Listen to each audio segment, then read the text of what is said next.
But a lot of this is new to you. Is this how many TV appearances have you done? One. You've done one? What did you do other than... I'm a little nervous because my grandmother is watching, and she makes me nervous. Hi, Grandma. No one's watching. Oh, yeah, I forgot. Well, my grandmother. Just no your one grandmother. except my grandmother. We got one, yes. So she's out there. What was the first TV appearance you did? I did stand-up on MTV once, and she watched it and didn't really give me a good review. Your grandmother didn't give you a good review? Yeah, I called her the next day, and I go, "So, Grandma, what'd you think?" And she said, "You looked ugly." I was like, "What?" She goes, "I don't know what they did, but your nose was huge." And I was like, "Well, all right. Well, what'd you think of my jokes?" And she went, "Oh, I didn't listen. That stuff's not for me." I was like, "All right. Way to go. Thanks a lot." So, well, is this changing your life? I mean, the film's doing very well. Or do you see changes so far? Well, I'm on another TV show, so that's what I'm saying. Okay, you got one. But, and I don't know. I don't think it's going to change my life. It changed my dad's already, though. Oh, really? Yeah, I think he's going Hollywood. Really? He flew up from Florida. My dad's like this 55-year-old guy. He's a lawyer, lives in Florida. He flew up for the premiere. And so it's really late at the party. It's like 2:30. I wanted to go home and go to bed. I can't find him anywhere.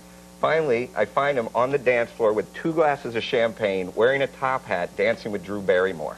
And I was like, "Hey, it's late. Maybe we should go back to the hotel." He's like, "Hey, I'll check you later." And that was the last time I saw him. I want to be your dad, yeah. Well, now, I know you're best friends with Adam. Yeah. You guys went to college together. Yeah, all of us, actually. Me, Adam, Frank Karachi, the director. Tim Hurley, who wrote the movie. And funny guy. Jack Garaputo, who says he created me. So, Jack, I'm saying it in public. Right. But we all went to college together and made this movie together. Now, had you worked with Adam before this experience? I used to open up for him when he would do college tours doing stand-up, and I was an opening act, which was, it's a tough job. Why is that? Well, Sandler fans, they don't come to see just comedians. They come to see Sandler. Mm-hmm.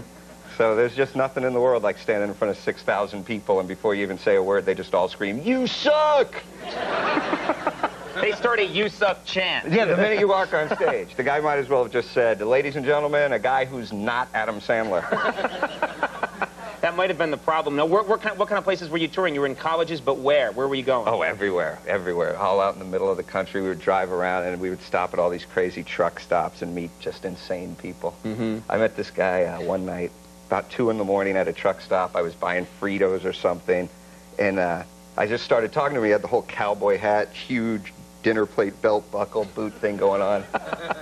And just in the middle of our conversation, he just looks at me and he goes, "Hey, you're a Jew, ain't you?" And